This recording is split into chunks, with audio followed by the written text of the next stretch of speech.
But scale also matters in other ways. Scale matters in the sense that if you are the provider of, shall we say, medical consumables, or you're the provider of injectables, you're the provider of medical equipment of different types, Shetty and his hospital have the advantage that they can come to you and say, look, we don't have just a few hundred patients, we have tens of thousands of patients.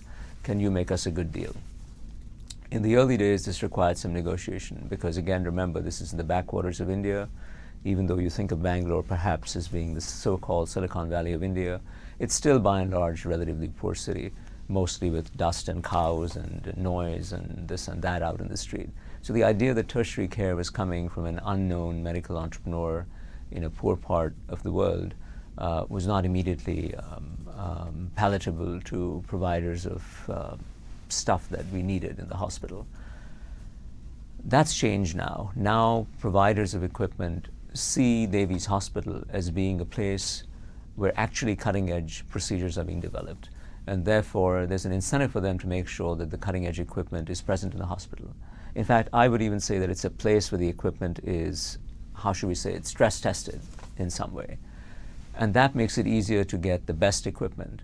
One of the things that I found particularly revealing about Davies that some years ago I offered to broker the transfer or a sale of second-hand cutting-edge equipment. So think about equipment that's about 2 years old, that's still fabulous, still used in hospitals around the world, to Davies hospitals.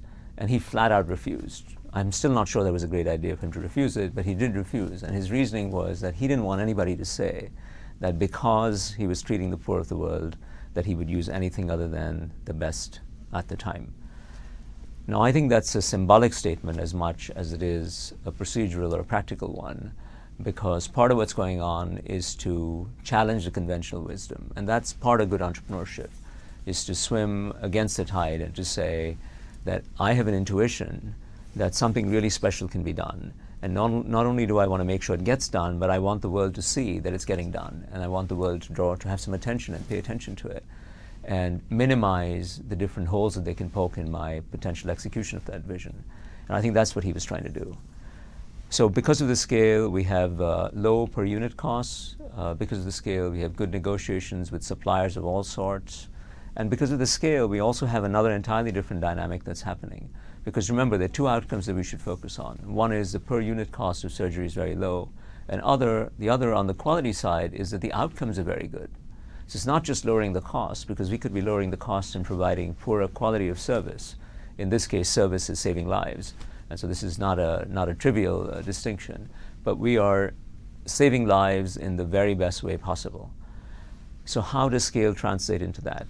Well, many of you would have read the popularization by Malcolm Gladwell of what it takes to make an expert. And I think he somewhat flippantly calls it the 10,000-hour rule, which is whether you want to be an expert athlete, a concert pianist, a surgeon, a teacher, a plumber, you have to spend 10,000 hours in your life doing it.